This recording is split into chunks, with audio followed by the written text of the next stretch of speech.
If your own sister tanked your credit score, opened cards in your name, ghosted the minimum payments like they were toxic exes, and then called you from jail asking you to post her bail, would you laugh, cry, or Venmo her a clown emoji?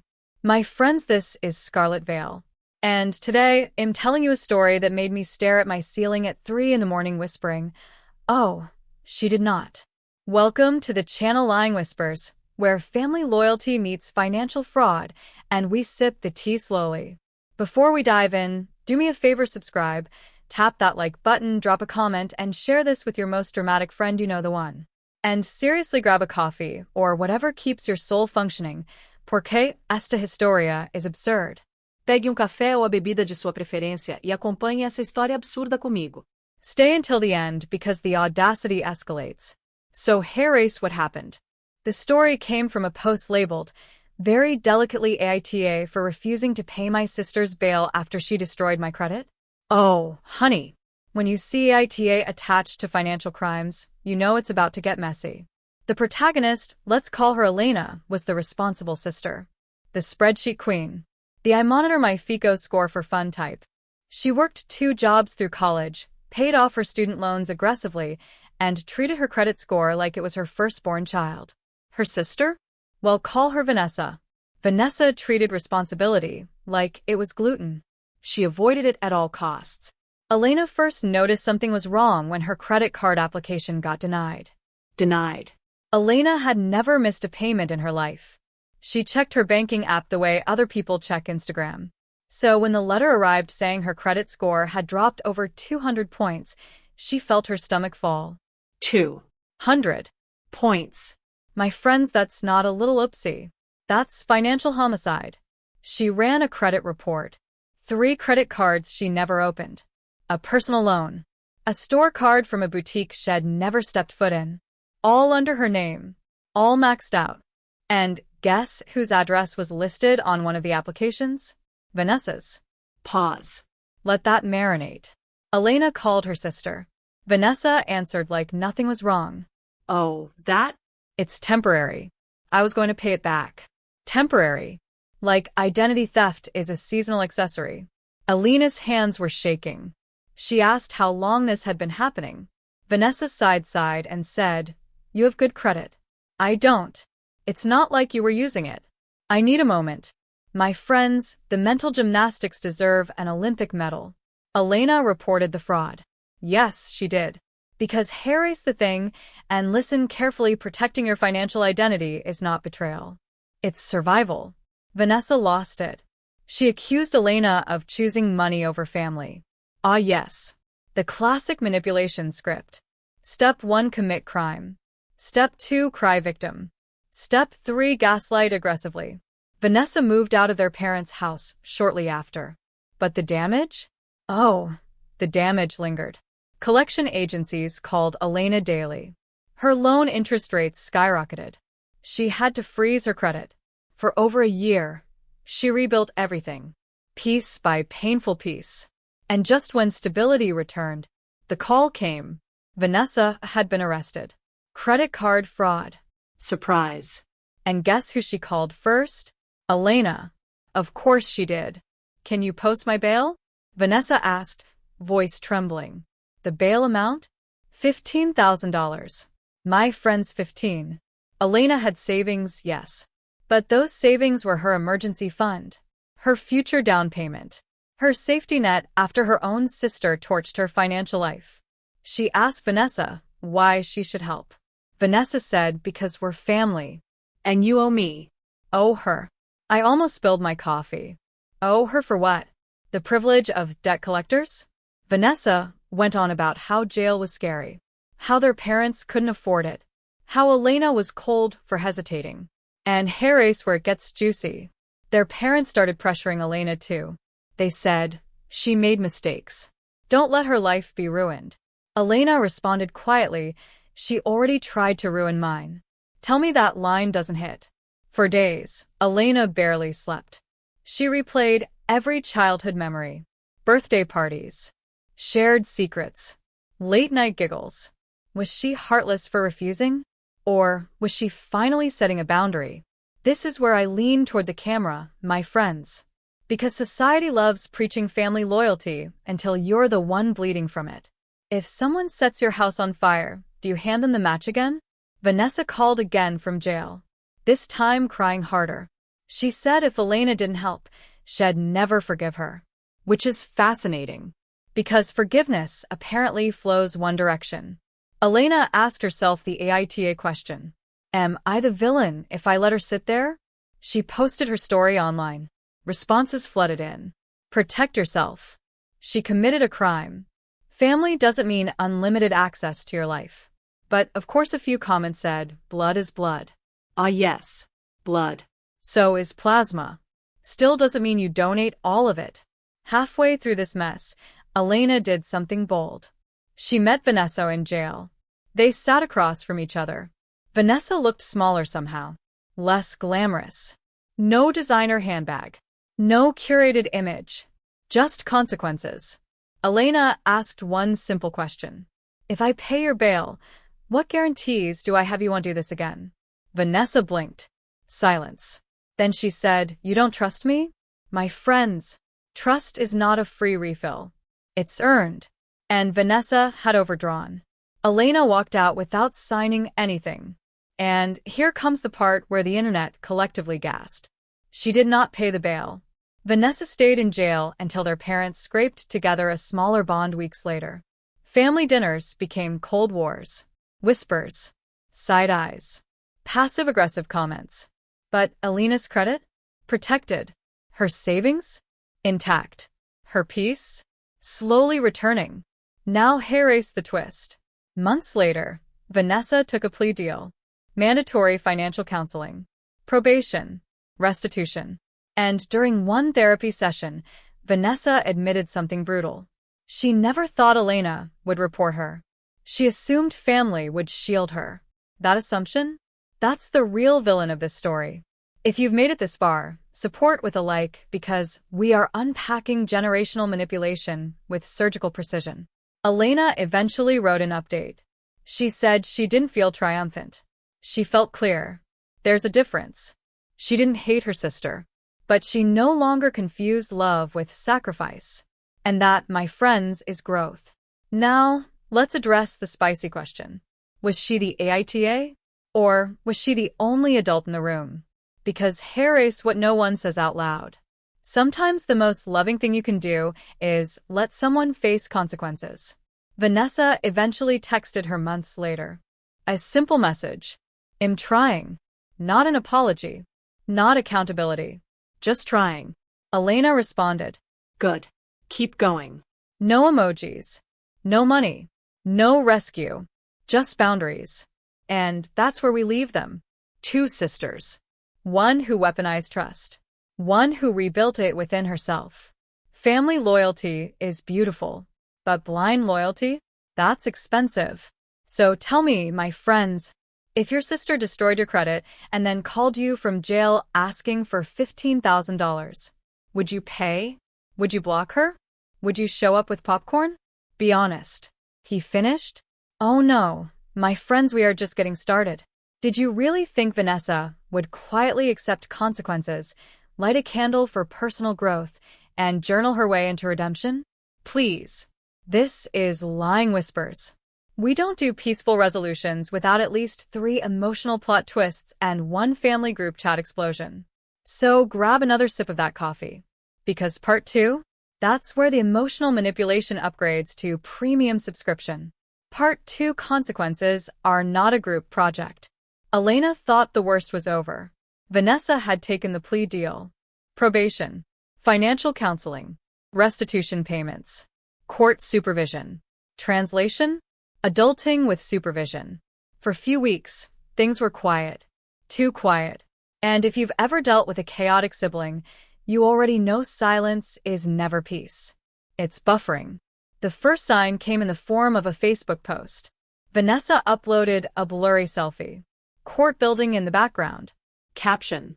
Funny how people turn their backs on you when you need them most. But God sees everything. Ah. The holy subtweet. Elena didn't respond. But their relatives did. Amen. Stay strong. Family should support each other. My friends.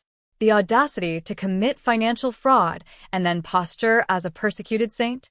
That's Olympic-level narrative control. Then came the group chat. You know the one. The family group chat that exists solely to coordinate birthdays and emotionally ambush one person at a time. Vanessa's message. I just wish some people cared more about family than money. No names. But names weren't necessary. Elena stared at the screen. Her mother replied with a sad emoji. Her aunt sent a Bible verse. And Elena? She typed. Deleted. Typed again. Deleted again. Because Harry's the thing about being the responsible sibling you're expected to absorb impact quietly. But this time, she didn't. She wrote, accountability is not abandonment. And then she muted the chat. Iconic behavior. But wait, it gets messy. 3 months into probation, Vanessa missed a restitution payment. One. Then another. The court sent a warning. And guess who got a call? Not the parents. Elena. Because apparently, in Vanessa's mind, Elena had become her emergency fund with legs. Vanessa said she was overwhelmed. Said the job she got wasn't paying enough. Said therapy was triggering. Now listen carefully. Struggling is human. But weaponizing struggle? That's strategic. Elena asked a simple question. What are you cutting back on? Vanessa went quiet. Because Harry's what Elena later found out, and brace yourself. Vanessa had been posting brunch photos. New nails. Weekend trips. Concert tickets. On probation. On restitution. On someone else's forgiveness. My friends, the math was not matching. Elena told her no. Again. And that's when Vanessa escalated. She called their parents crying. She said Elena was sabotaging her recovery. She said Elena wanted her to fail. Pause. Do you see the pattern? When people refuse to face consequences, they often rewrite the narrative so the boundary setter becomes the villain. Classic. The dinner from hell. Thanksgiving arrived. Because of course it did. Nothing says unresolved resentment like cranberry sauce. Elena debated not going. But she did. Because she refused to let Vanessa shrink her world. The tension at the table? Thick enough to butter. Vanessa avoided eye contact. Until dessert. Because villains love dramatic timing. She clinked her fork against her glass. Yes. She did that. I just want to say, Vanessa began, voice trembling theatrically, that I'm grateful for the people who stood by me during the hardest time of my life. Translation, not you, Elena. Then she added, and I hope one day we can all forgive each other.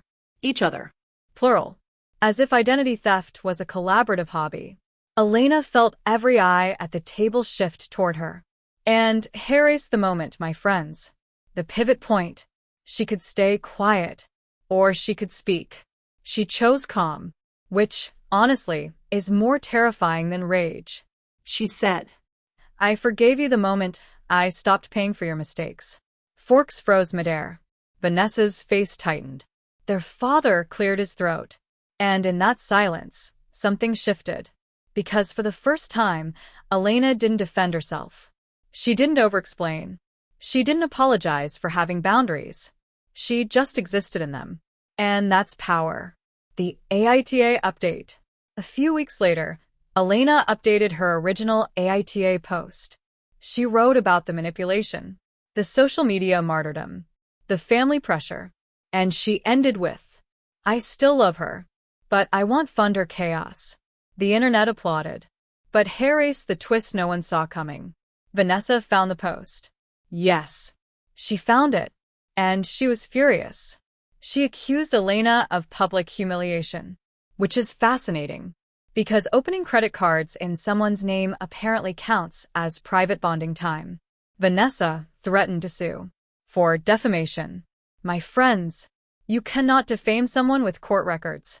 The delusion was premium. The real turning point. 6 months into probation, Vanessa violated terms again. Not financially. Behaviorally. She skipped mandatory counseling. When the officer called her in, she panicked. And this time, she didn't call Elena. She didn't call their parents. She sat alone in her apartment. And something cracked.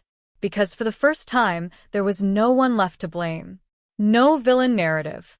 No family scapegoat. Just her reflection.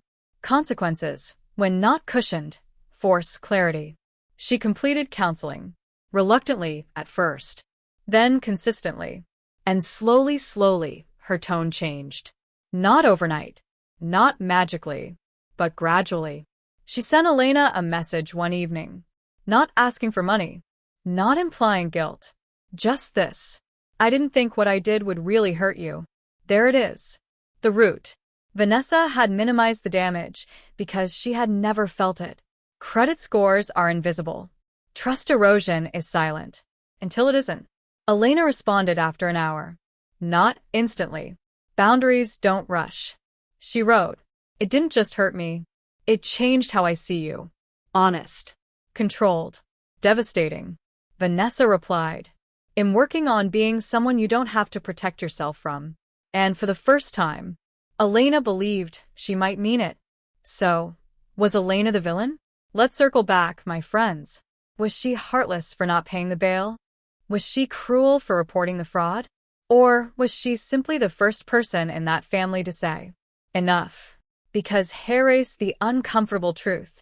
Some families operate on silent agreements. Don't expose. Don't confront.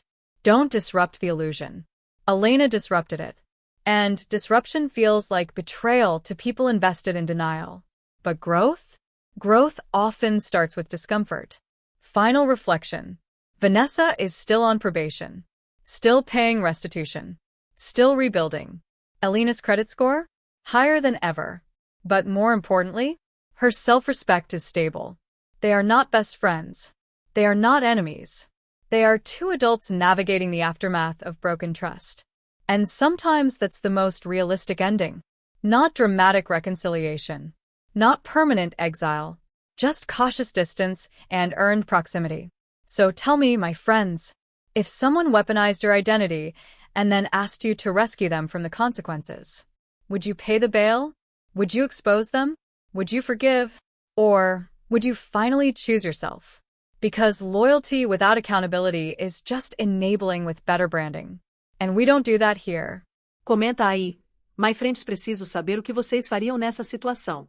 And remember, not every family bond deserves unlimited access. Protect your peace. Protect your credit. Protect your spine. This is Scarlet Veil, and I'll see you in the next whisper. Months later, Vanessa completed her probation requirements. Attende. Ma. On T. Improvement. But my friend's growth is tested, not declared. And the test came quietly. It started with a family emergency. Their father had minor surgery. Nothing life-threatening, but enough to trigger that familiar family panic spiral. Hospital waiting rooms are emotional amplifiers.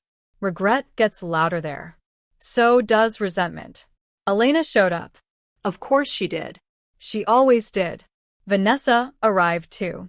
For the first time in a long time, they were sitting side by side without court documents hovering over them.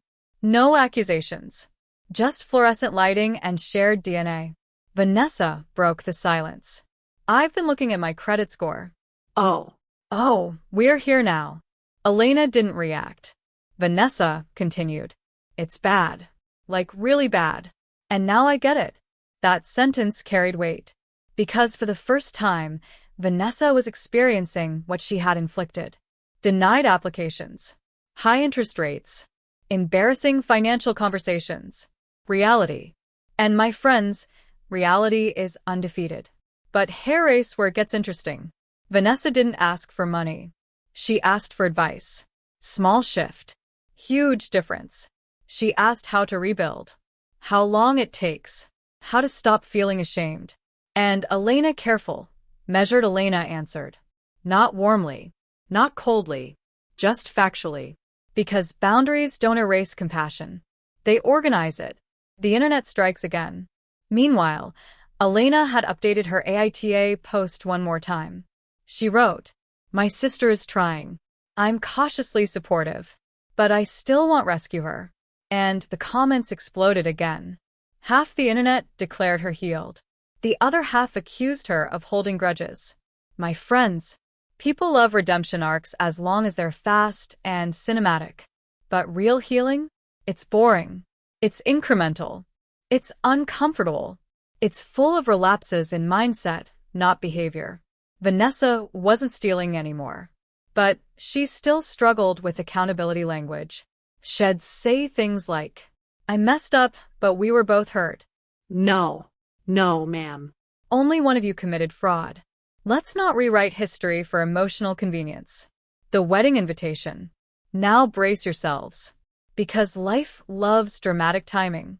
Vanessa got engaged. Yes, engaged. To a man who, according to Alina's discreet background curiosity, and by curiosity, I mean deep scrolling, seemed stable. Employed. Responsible. Financially literate. Interesting choice. The engagement dinner was intimate. Vanessa made a toast. And in the middle of it, she looked at Elena. "I've made mistakes," she said. "But I'm grateful my sister forced me to grow up." Forced. That word could have been defensive. But it wasn't. It was grateful. Elena blinked. Because sometimes closure doesn't come with apologies. It comes with acknowledgement. The real test. 2 weeks before the wedding, Vanessa's fiancé requested something. A joint credit review. Smart man. And when he saw her history, he asked questions. Hard ones. And this is where Vanessa had a choice. Minimize. Blame. Or tell the truth. She told him. Everything. Including Elena reporting her. Including jail. Including bail refusal. My friends, that is growth. Not perfection. Transparency. And here's the kicker. The fiancé still married her. Not because he excused it, but because she owned it. Ownership is magnetic. Elena's private conflict. Now, let's talk about Elena. Because while Vanessa was rebuilding externally, Elena was rebuilding internally. Trust doesn't reset. It recalibrates. She still locked her credit. Still checked reports obsessively. Still felt a micro-flinch when Vanessa mentioned money. Trauma leaves residue. But it no longer dictated her decisions. And that's evolution. The final conversation. After the wedding, Vanessa asked Elena to meet for coffee. Neutral ground. Symbolic location. Full circle moment. Vanessa said something that mattered. "I used to think you were cold. But you were just done protecting me from myself." Silence. Then she added, "I don't expect you to trust me. I just hope I can earn something over time." Earn. Not demand. Not assume. Earn. Elena nodded. And that nod wasn't forgiveness. It was possibility. So, was there a villain? Let's zoom out, my friends. Was Vanessa toxic? Yes. Was she manipulative? Absolutely. Was she irredeemable? Apparently not. But here's the nuance. Redemption only began when rescue stopped. Let that sink in. If Elena had paid the bail, covered the restitution, shielded her from court, Vanessa would have learned nothing. Sometimes love looks like stepping back. Sometimes protection means refusal. And sometimes the most controversial decision in the family is the healthiest one. The uncomfortable truth. Family loyalty without boundaries breeds entitlement. Boundaries without compassion breed bitterness. Elena found the middle. And that middle? It's not glamorous. It's slow. It's cautious. It's emotionally mature. And frankly, it's rare. So now I ask you again, my friends. If your sibling destroyed your credit, got arrested, demanded bail, manipulated the family, and then slowly, painfully, tried to change, would you let them back in? Would you keep them at arm's length forever? Or would you test the waters with cautious hope? Because here's the thing. Forgiveness does not mean access. Growth does not erase history. And love does not require self-sacrifice. Comenta aí. My friends, preciso saber o que vocês fariam nessa situação. Would you have paid the bail? Would you have reported the fraud? Would you trust again? I'll be reading every single comment. This is Scarlet Veil, and remember, not every whisper is innocent.